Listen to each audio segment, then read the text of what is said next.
It's so amazing how each and every one of us want to be successful. Again, it's Joy Mukami. Welcome to my YouTube channel. Kindly subscribe, like, share, and also comment. So I need to see those comments. I need you to like. I need you to share. Just do it for me. And if you find it being nice, don't forget to subscribe and open the notification bell so you don't have to miss out anything. When you think of success, you need to think of finances. And when you have to think about finances, then you need to be disciplined. I hope you're getting me. So when it comes to financial success, then there must be financial discipline. Let's look at some of the ways that can help you build financial discipline. When we were young, we used to be disciplined by our parents. We used to receive some beatings. Some of us used not to be bought things that maybe we wanted as a way of discipline. It was to make us be better in lives. Right now, as a full grown person, you know what is right, you know what is wrong, you know how to relate with people, you know how to understand other people, you have good relationship with people. That is because you were disciplined when you were young. So if you want to be at the top, if you want to be successful in life, then you have to be disciplined. Let's look at some of the ways that will help you to build your financial that will help you to build your financial discipline. Number one, you need to understand your status quo. Status quo means that you are able to correct the data of how much you spend, how much you earn, maybe monthly, weekly, daily. It depends with how much you earn. So if you have a data or you have a report of how much you earn, for example, maybe in a month, so have a report of how much you earn monthly, how much you spend, that is on food, on clothing, on rent, on paying school fees, on going for vacations. So you need to have a report of how you spend your money into detail, the things that you need in details. Having the data or the report of how much you spend, how much you earn, and everything. Then number two, and now that you have a data or a report of how much you spend your money, or you have a report of how you spend your money, how you do your spendings in general, then you need to set a spending plan. That is, you create a budget. And the right or the best budget or a spending plan that I can suggest for you as a beginner or any other person that is thinking of to be financially disciplined with the aim of being financially stable or being successful in life, then you can use the 50, 30, 20% spending plan. What do I mean by that? So the 50% of your salary can be used for the needs. The needs are the food, shelter, and clothing. So if you don't know the basic needs, these are the things that you cannot live without them. So the 50% of your salary, you can use it on the needs. So that is the food, shelter, and clothing. So that you can spend half of your money by paying rent, buying food, buying clothes, all those ones. And also the medication. Yes, you can include medication there. It's not a need, but you can include it, or you can save it for as an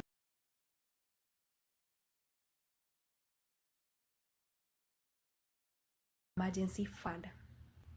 But half of your salary, that is 50% of your salary, should be used in the basic needs or your needs. Now that you've spent the 50% of your salary on needs, you can use 30% of your salary on wants. That is going for, that is wants are the things that it's not a must that you do. It's not a must. It's for just for luxury. So you, these you can use the 30% for entertainment, if you like entertainment, going to watching movies, going for vacations, things like that. Though things are that you want to do for just to relax your mind, to relieve your mind, to have some fun. Then the other 20% that is remaining, you can use it on the remaining 20% of your salary can be used on savings and debts. So when it comes to savings, you think of investing. So we've said that 50% will be used on needs, that is the food, shelter, and clothing. Then the 30% will be used on wants, that is, for example, going to watching movies, going for vacations and everything, for fun, things that you do just for fun. The other remaining 20% will be used on investment. Investment, it can be a long-term investment or a short-term investment.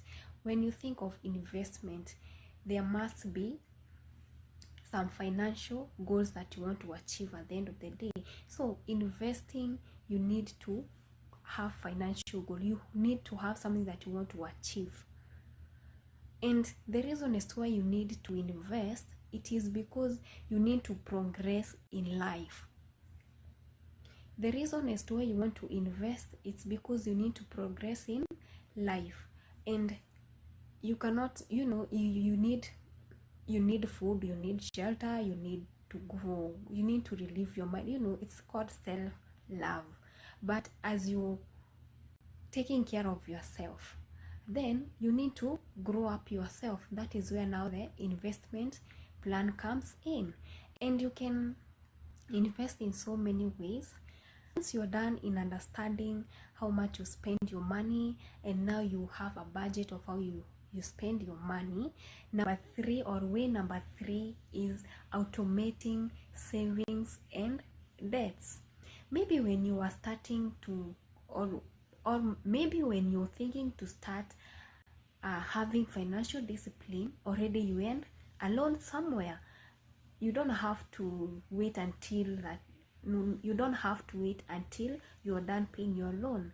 All what you need is to set a system where your salary or your money will be deducted directly to the company or to the people that lended you with money. If you had no issues with the debts, you have no debts, and you want to start investing, you can set a system whereby you can some amount of your salary can be deducted directly to your investment account. For example, you can talk to your boss to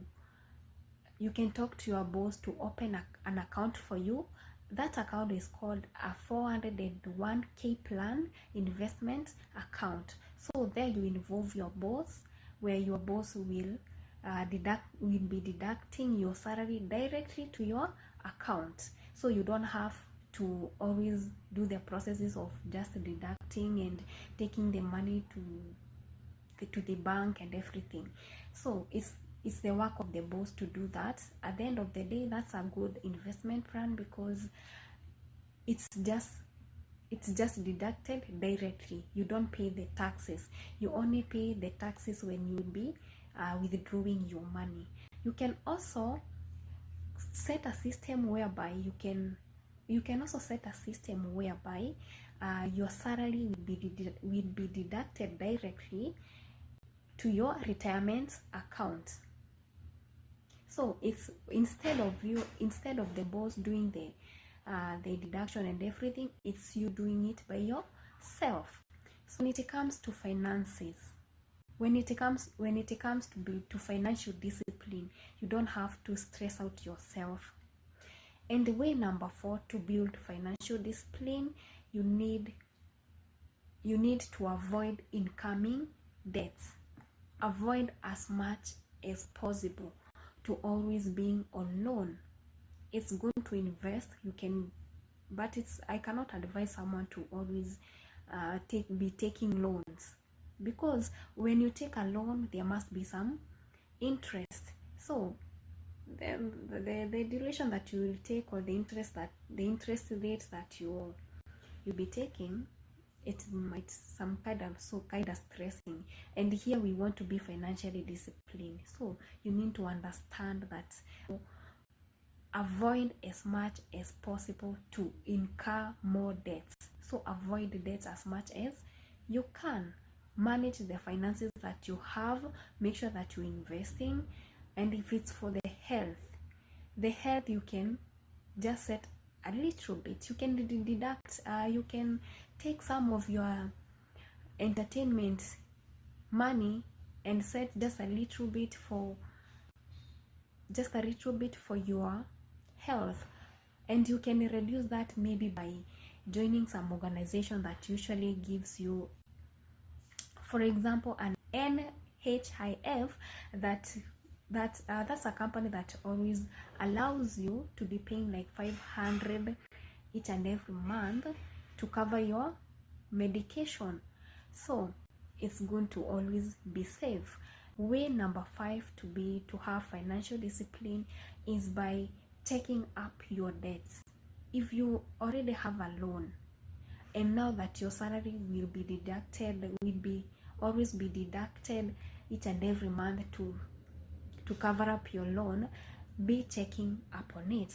Because when you finish to pay the debts, then you have now to cut off. You don't have to always, your salary doesn't have to continue being deducted. So always check up on your debts. And the last thing, that is number 6, be patient. Being successful needs a lot of patience, because if you want to achieve something, each and everything comes a step by step. And I would want to add something, that is, if you're employed and you feel like your salary isn't enough, or it's kind of stressing you, and you want to be financially stable, then you can look for a side hustle. I've been talking about some of the business ideas that you can do. Some are side hustles. You don't need to always be there. So you can start a side hustle just to cover up some of the needs that you need. And thank you for watching. Don't forget to subscribe, like, share, and also comment. See you next time. Bye, and thank you for watching.